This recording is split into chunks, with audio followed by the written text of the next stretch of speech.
السلام علیکم ورحمۃ اللہ وبرکاتہ۔ عزیزان ملت اسلامیہ، آپ تمام امتی کو وہ فضل کی طرف سے سلام ہے۔ گھر میں بڑی پردہ نشین عزت دار ماں اور بہنوں کو وہ فضل کی طرف سے سلام ہے۔ بلکہ بہرحال اللہ سے امید ہے آپ لوگ خیریت سے ہوں گے، اللہ کی حفاظت میں ہوں گے، ان ملونوں کی برآمد سے، ان فرقہ پرستوں کی فرقہ پرستی سے محفوظ ہوں گے۔ اللہ آپ لوگوں کو اپنے حفظ امان میں رکھے، اللہ اپنی حفاظت میں رکھے، اللہ ہر آباد سے ہر شر سے محفوظ رکھے۔ بہرحال میرے عزیز دوستوں، میرے بھائیوں، آپ لوگوں کو دیش کے حالات سے بھی واقف ہے اور دیش کے باہر کے حالات سے بھی آپ لوگ کو جو واقف ہے، لیکن دیش کے باہر کی یہ بہت بڑی خبر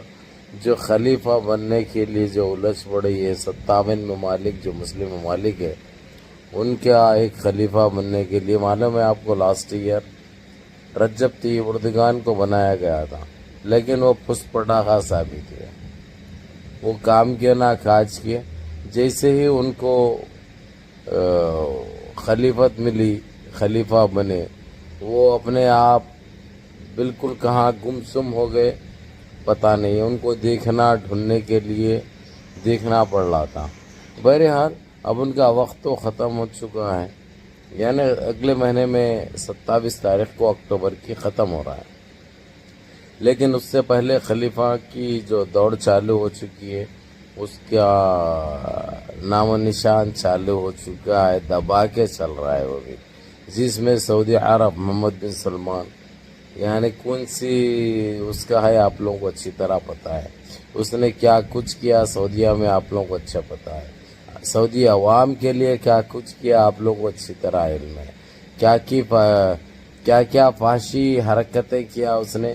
ہر وہ چیز کو اوپن کرنے کی کوشش کی۔ وہاں کی عوام تھوڑا گرم ہو کے روڈوں پہ نکلی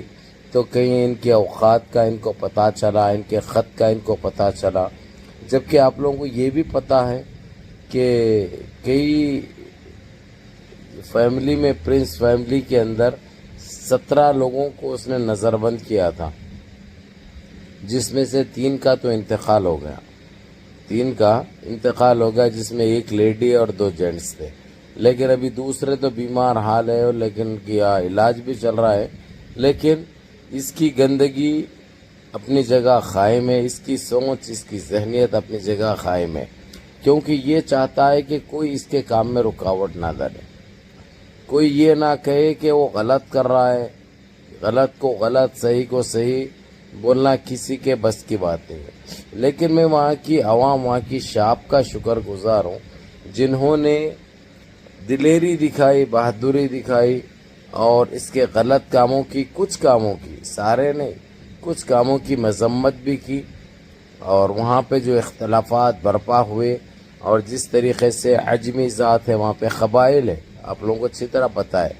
اجمان ہے، یعنی عجمی جو کہتے ہیں وہ اجمان بولتے ہیں ہم لوگ، اعظمی ہے، متیری ہے، عتیبی ہے، دوسری ہے، حضر ہے، حمادہ ہے، یعنی ان قبائل نے پوری ایک پلیٹ فارم پہ آئے، وہ لوگ آ کر جس طریقے سے وہاں کے دیوانیوں میں یا جو حالوں میں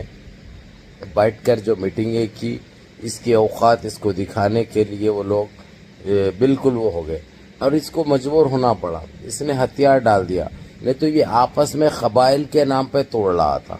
ان کو کمزور کر رہا تھا، ادھر ادھر کا جو ہے سو بچا کچا جو ہے سو یمن کے اوپر الزام لگا کر یمن پہ بمباری کرنا، یمن پہ ظلم کرنا، یہ دکھا دیا تھا اس نے۔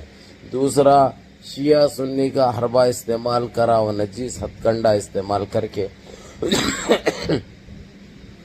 کسی طریقے سے ایران کو باہر رکھنے کی کوشش کی، لیکن اس فلسطین کے مسئلے میں آپ لوگوں کو پتہ ہے سب سے آگے آنے والے کا نام ایران ہے، سب سے سامنے رہنے والے کا ایران ہے، بھلا یمن ہے یا ہمو ہے یا شام ہے، لیبیا ہے، ترکی ہے، یہ سب بعد میں آئے، ترکی تو بالکل ختم پہ آیا، بالکل وہاں کی عوام نے نچوڑا، خوب اوقات دکھائی، تو کسی حد تک مجبوراً آنا پڑا۔ لیکن میرے عزیز دوستو، میرے بھائیوں، میری ماں اور بہنوں، آپ لوگوں سے آپ کا یہ بھائی یہی التجا کرتا ہے، ابھی جس طریقے سے جو خلیفہ کی باغ دوڑ چالو ہوئی ہے، جس میں محمد بن سلمان کو 44% لوگ پسند کر رہے ہیں، یعنی 44%. وہ بھی سب لے دے کے صاف ستھرے لوگ تو اپنی مرضی سے اس کو کبھی قبول کرنے کے لیے تیار نہیں ہے. دوسرے نمبر پہ کویت کے شیخ ناصر الصباح کا نام آ رہا ہے. شیخ ناصر الصباح جو کہ ایک ٹائم پہ وزیر خارجہ بھی تھے اور اپنی ایک ایسی حکمت عملی بنائی تھی انہوں نے مسلمانوں کو خاص کر لے کر. اور جس طریقے سے فلسطین اور اسرائیل کے معاملے میں، امریکہ اور فلسطین کے معاملے میں، ایران کے اور امریکہ کے معاملے میں، یمن کے اور امریکہ کے معاملے میں ایک مردانہ صلاحیت استعمال کی. انہوں نے اپنے دماغ کا بھی بخوبی استعمال کیا اور دلیری اور بہادری کا ثبوت دیا اور کئی ایسے فیصلے کیے. اور یقین مانیے ابھی یہ فلسطین کا جو مسئلہ جو حل ہو رہا ہے، قطر نے تو ہتھیار ڈال دیے تھے. قطر نے، کیونکہ 3 مرتبہ اس نے میٹنگ کرائی، 3 میں سے 2 مرتبہ تو جو ہے سو اسرائیل نے دھوکہ دیا. ادھر بات چیت کی، سیز فائر کا اعلان کیا، اور ادھر رفح میں اور غزہ میں جو حرکتیں کی، آپ لوگوں سے ڈھکی چھپی نہیں یہ بات، یہ آپ لوگوں کو پتہ ہے اچھی طرح. تو اسی لیے قطر یہ چیز میں بیچ میں نہیں آ رہا تھا. لیکن جس طریقے سے شیخ ناصر الصباح نے جو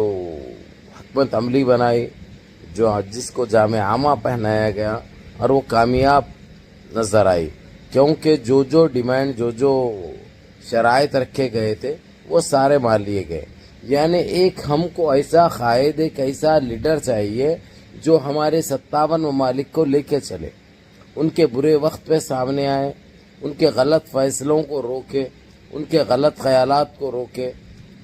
حق کا اور سچ کا ساتھ دے، کسی کے پیچھے نہ جھکے. وہ سامنے کون ہے وہ نہ دیکھے، حق پہ اور ایمان پہ چلے، ہر مظلوم کا ساتھ دے،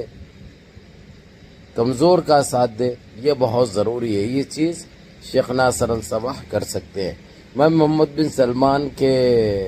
پش میں نہیں ہوں. اس کی وجہ محمد بن سلمان نے جتنے اذیتیں پہنچائی، جتنے تکلیفیں دی، یہ آپ لوگوں کو کے سامنے کوئی ڈھکی چھپی بات نہیں ہے. کیونکہ وہ ایک دھوکے باز شخص ہے، وہ ایک دھوکے باز ہے. تو اس لیے ایسے آدمی کو ان چیزوں سے دور رکھنے میں ہی بہتری ہے. اور یہ مسئلہ کوئی ایک کنٹری کا نہیں ہے، یہ 57 ممالک کی بات ہو جاتی ہے. اور یہ آج کل میں چننا بہت ضروری ہے، کیونکہ ابھی دیکھیے 9 تاریخ تو ہو چکی ہے، 10 تاریخ تو ہو چکی ہے، 10 سپٹمبر تو ہو چکی ہے. اب بچے کچھ 26-27 دن کے اندر اعلان کر دینا ہے کہ فلانا خلیفہ ہے. ہم رجب طیب اردگان کو خلیفہ بننے سے پہلے ایک مرد آئین سمجھتے تھے، مرد بحرین سمجھتے تھے، ایک اچھے قائد سمجھتے تھے. لیکن وہ پھس پٹاخہ ثابت ہوئے، ہر سطح پہ ناکام ثابت ہوئے. اس لیے ہم ان کی پرزور مذمت بھی کرتے ہیں اور ان کے خیالات اور ان کے فیصلوں کی حمایت نہیں بلکہ مخالفت کرتے ہیں. بلکہ منظم رہیے، متحد رہیے، اپنی صفوں میں اتحاد برقرار رکھے، نمازوں کی پابندی کریے، ماں باپ کی خدمت کریے، بڑوں کے احکام پہ عمل کریے. اور آپ لوگوں کے جو خیالات ہیں کس کو بننا چاہیے آپ لوگ کامنٹس باکس میں نام لکھیے تاکہ ہم آگے تک بھجوا سکیں. السلام